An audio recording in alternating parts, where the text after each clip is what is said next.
All right, what up, though? All right, I see people want to talk about Tank Davis biting Lamont Roach. I don't know where y'all been, but I've already covered this. And a matter of fact, I covered it 2 weeks ago. Matter of fact, I covered it the very next day. You know, so I've already made a video on this, but I'll try to add something else to it. But the video's there, you know what I'm saying? You can go check it out. But this is one thing that I will say that I noticed. If I'm the first person breaking something, people tend to not want to speak on it until somebody else does, because people just don't like following behind me. I'm just letting y'all know that I know that. Trust me, I know. But yeah, I've been put this shit out there. I thought people seen it, but a lot of people didn't see it. What I didn't know is I didn't know that even Lamont Roach didn't even know. That's when he tried biting. Nah, that's crazy. That's what he do. He get dirty. He know that heat coming. Man, I ain't know none of that shit till somebody said that shit after the fight. And look, they talking about it. Here's another comparison I don't want to make to Mike Tyson. He didn't know until somebody told him. Ain't that crazy? That is crazy. So that means when I made my video about him biting Lamont Roach didn't even know that Gervonta Tank Davis attempted to bite him. Why is stuff like this is important to speak on immediately? Because here it is 2 weeks later, and people are just now talking about the ear bite. Imagine if you noticed it immediately after the fight. It holds more weight and it helps cement who the winner was. Imagine being at the press conference and somebody asked Gervonta Tank Davis, hey, what happened in that fifth round right there? It looked like he was trying to take a bite out of crime. Like what's that? Or whatever round it was. That action alone shows that Lamont Roach was the dominant force in there. It shows that Gervonta Davis was flustered and he felt behind. So behind and so flustered that he felt compelled to bite somebody in a sport where we use our hands. Now we know how this story goes, right? When you start getting your ass whooped with these palms, you start kicking. We seen it before, right? You know what I'm saying? We all seen it before. Person ain't got the answer, they start kicking. To me, that's equivalent to somebody starting to kick in a fight. That ain't no MMA type stuff.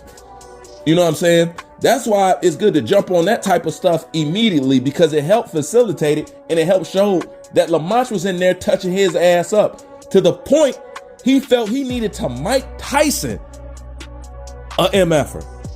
You know what I'm saying? He felt he needed to Mike Tyson up there. Mr. Knockout, Mr. Nothing but straight knockout, high knockout ratio.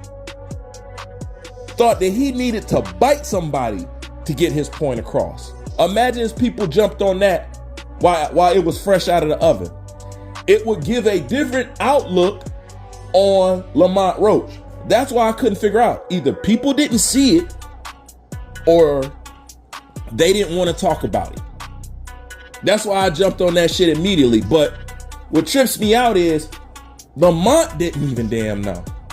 You know what I'm saying? And I was wondering why he didn't say nothing. I'm like, man, why didn't you say that dude tried to bite you? He didn't know. It had to be pointed out to him. So once again, actions like those just show Lamont was in there. He did his fucking thing. He's the victor. That's another sign that shows you. You know, so that's why we got to hop on that stuff immediately. And it also points out that people don't watch fights more than once like they should. Because I guarantee if you watch the fight at least twice, you should have caught it. You know what I'm saying? Matter of fact, I think I caught it on my second. No, I caught it on my first. I caught it on my first watch. But this is why you need to watch fights again. You know how much stuff I catch watching fights again? But Lamont didn't even know. It's jacked up, but it don't hold as much weight as if it would have broke when it first happened. Like when I spoke on it. Because that will give a bigger effect to Lamont Roach. But the so-called rematch is set now, so it's kind of like, oh well. But I bet you if you had that bit of information and that image in your head, and you was teetering towards, well, maybe he kind of won, maybe he lost, I'm not sure. After watching him attempt to bite his ass, and he bit him because Lamont socked the shit out of his ass. You know what I'm saying? And in frustration, to answer back to that, he tried to bite the living hell out of his ear. You know what I'm saying? To add on top of that, that was some super... I ain't even gonna say it. I ain't even gonna say it. I ain't gonna have no dude with fingernail polish hanging around with my neck with his lips. I'm just saying.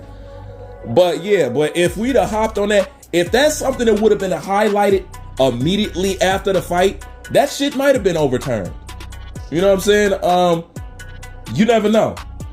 But everybody wanted to ignore it until Lamont went live and acknowledged it. And I believe a lot of y'all noticed it before then. And if you didn't notice it then, you definitely seen me made a video about it. You know what I'm saying? And you still ignore it. But now it's to the point where Lamont Roach came out on live and acknowledged it. Now everybody see, oh shit, did you see that bite? Did you see that? Did you see that bite? I've been brought this shit up.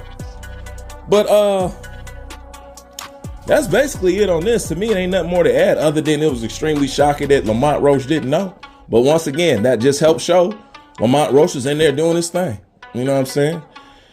We'll circle back around on this subject another time, fellas. Like, comment, subscribe. Bruce Vane, I'm out.